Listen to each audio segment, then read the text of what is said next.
Assalamualaikum warahmatullahi wabarakatuh. Perkenalkan, nama saya Fitri Herawati. Saya dari kelas 7A Prodi Administrasi Negara. Di sini saya akan menjelaskan mengenai rangkuman atau ringkasan dari materi mata kuliah Administrasi dan Hukum Pajak. Pertama-tama, mengenai administrasi dan hukum pajak, saya akan menjelaskan sedikit sejarah singkat mengenai pemungutan pajak. Pada mulanya, pajak belum merupakan pungutan, tetapi hanya merupakan pemberian sukarela oleh rakyat kepada raja.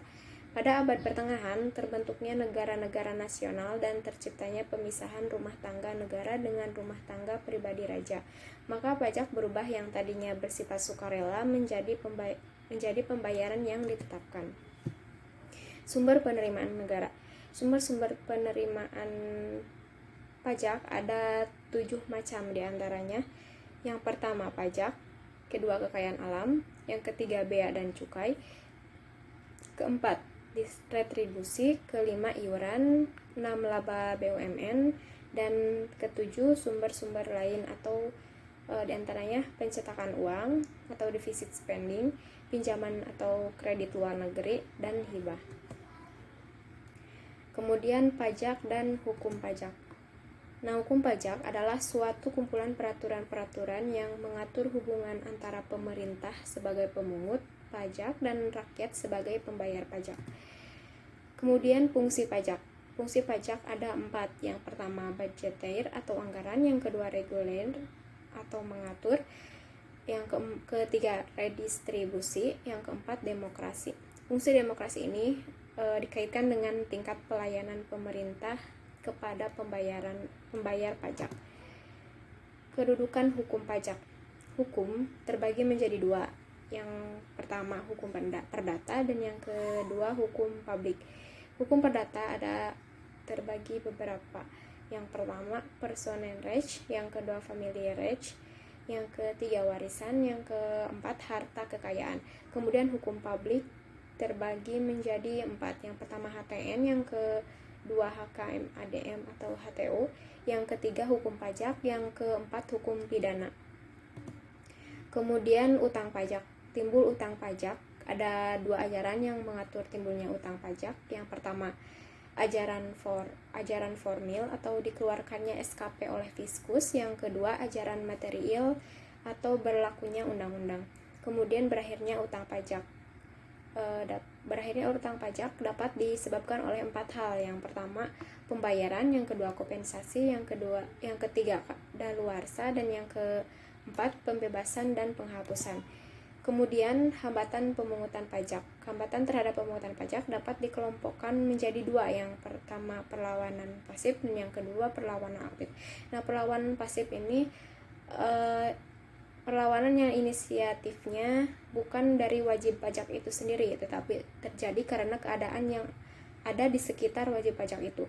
Kemudian perlawanan aktif ada 2, yaitu tax avoidance atau penghindaran pajak, dan yang kedua tax evasion atau pengelapan pajak. Pembagian pajak. Pembagian pajak ada 4. Yang pertama pajak langsung, yang kedua pajak tidak langsung, yang ketiga pajak pusat, dan yang terakhir pajak daerah. Pajak langsung contohnya PPh, pajak tidak langsung contohnya PPN dan PPNBM. Pajak pusat contohnya PPh, PPN, PNBM, PBB, Bea Materai, dan BPHBTB. Sedangkan pajak daerah adalah pajak yang wewenangnya pemungutannya ada pada pemerintahan daerah. Dasar pengenaan PPh. Dasar pengenaan pajak nilai berupa uang yang dijadikan dasar untuk menghitung pajak terutang.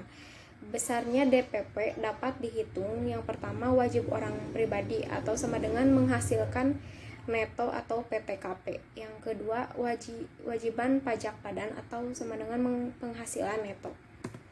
Contoh soalnya di sini ada contoh soal di mana yang pertama wajib pajak A mempunyai seorang istri dengan tanggungan 4 orang anak. Apabila istrinya memperoleh penghasilan dari satu pemberi kerja yang sudah dipotong pajak, penghasilan dan pekerjaan tersebut tidak ada hubungannya dengan usaha suami atau anggota keluarga lainnya. Hitunglah besarnya penghasilan tidak kena pajak yang diberikan kepada wajib pajak A. Dan soal yang kedua, apabila penghasilan istri digabung dengan penghasilan suami, dihitunglah besarnya penghasilan tidak kena pajak yang diberikan kepada wajib pajak A. Nah, untuk jawabannya, yang pertama, diketahui penghasilan tidak kena pajak atau PTKP. Ini yang pertama, wajib pajak pribadi itu sebesar 36 juta, tambahan wajib pajak kawin sebesar 3 juta, dan tambahan untuk setiap anggota keluarga dihitung 3 orang anak, yaitu sebesar per orang anak 3 juta. Jadi PTKP wajib pajak sebesar 36 juta ditambah 3 juta dan ditambah 3 juta dikali 3, dan hasilnya 48 juta. Nah, untuk soal kedua, istri yang penghasilannya digabung dengan suami sama dengan 36 juta. Jadi PTKP wajib pajak A sebesar 48 juta dan ditambah 36 juta. Maka hasilnya adalah sebesar 84 juta. Tarif pajak. Tarif pajak itu terbagi menjadi 5, yaitu tarif tetap, tarif proporsional, yang ketiga tarif progresif atau tarif progresif, dan dibagi lagi yaitu tarif progresif proporsional atau absolut, dan tarif progresif. Kemudian yang keempat, tarif regresif itu terbagi lagi menjadi 3, yaitu tarif regresif proporsional, tarif regresif progresif, tarif degresif.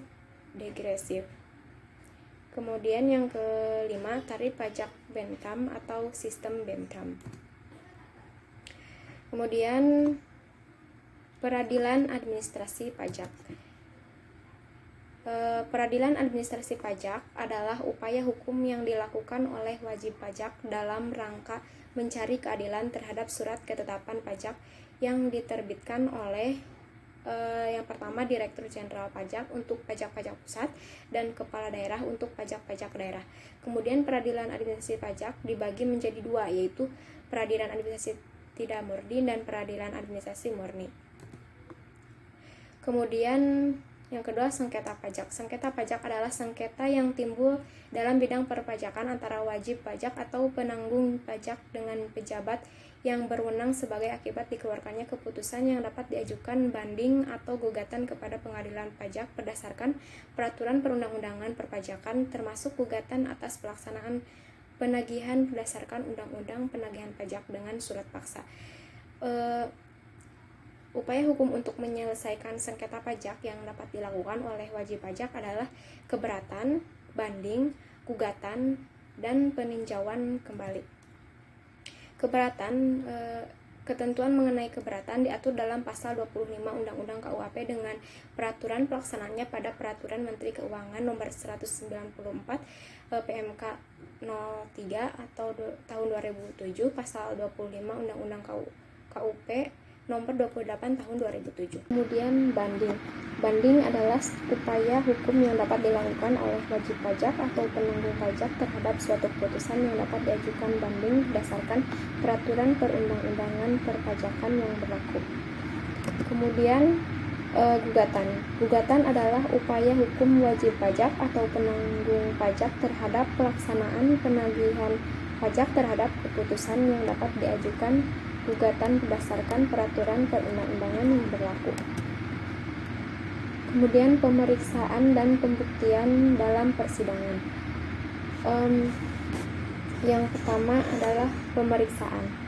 Proses pemeriksaan dapat dibedakan menjadi 2, yaitu pemeriksaan dengan cara biasa dan pemeriksaan dengan cara cepat.